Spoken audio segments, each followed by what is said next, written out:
Hi guys, so today what I'll be doing is we'll be looking at all the things of history which I know, we'll put it all together.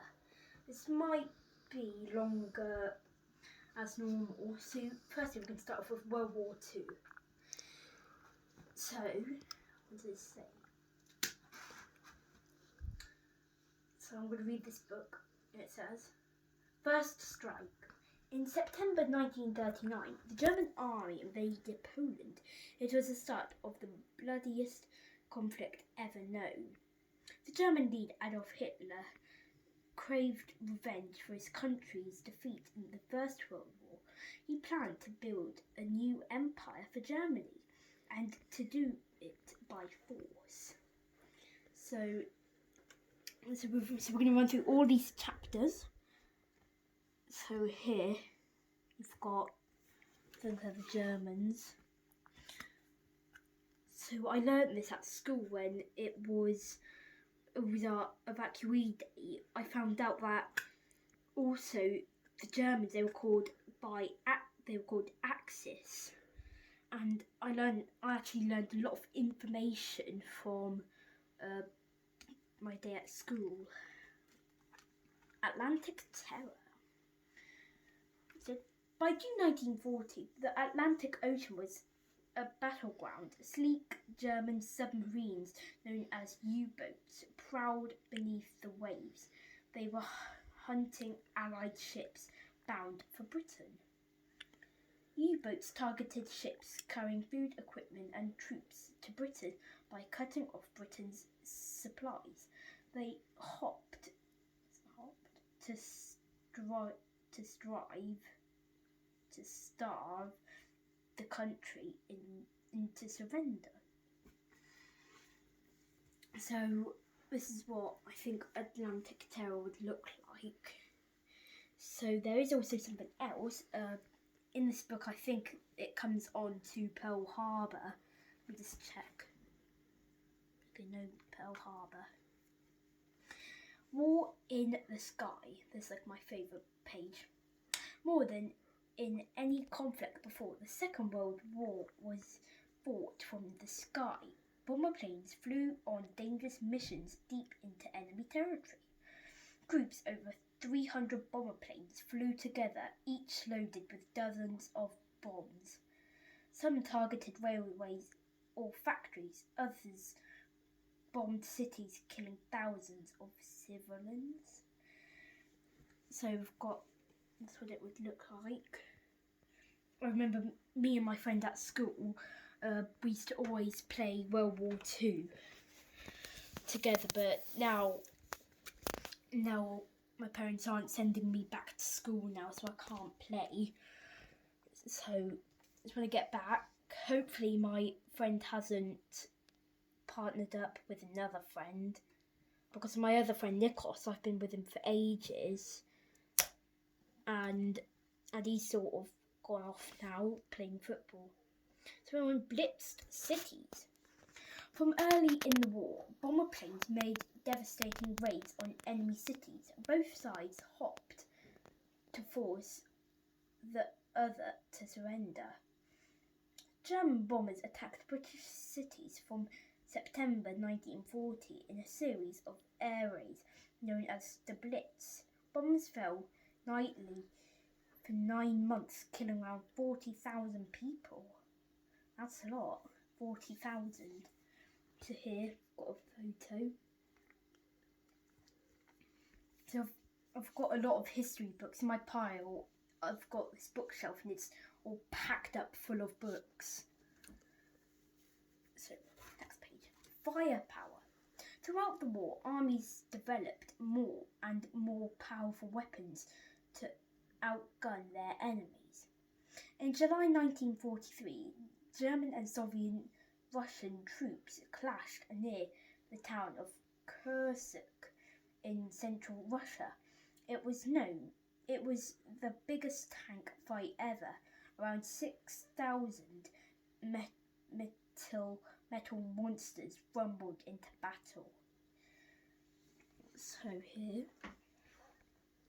this might be a long one, but But after this one, I might do just one more topic. In the pathetic, by 1944, Japan had captured a lot of territory in the Far East. Now the Allies begin to win it back. Powerful aircraft carries battled for control of the South Pacific. So here, got that. This is also a really good book. Oh, so we should all know about this. It's D-Day.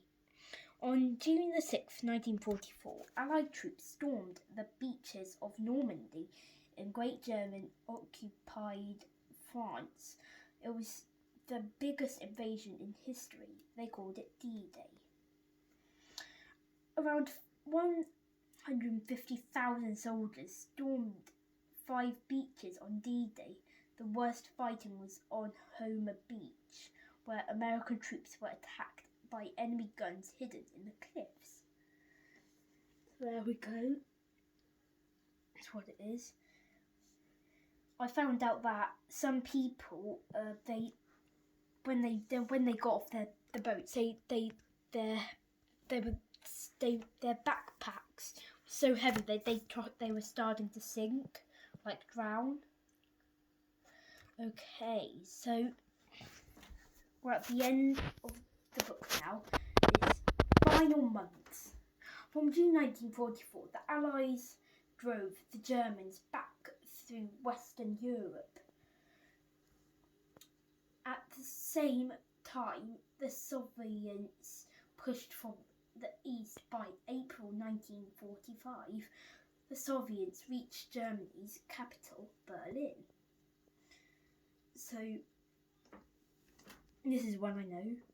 The horrors of Hitler's rule were revealed, including grim concentration camps where millions of Jews were murdered. Senior German and Japanese leaders were put on trial for war crimes. Some of them committed suicide, others were found guilty and hanged. That's one book done, but I'm going to do one more. No, how many minutes? How much? But no, I'm not going to wrap it up. Wait a second. Wait, pause. So the next topic will be, I've done this many loads of times. Of course, we're going to be looking at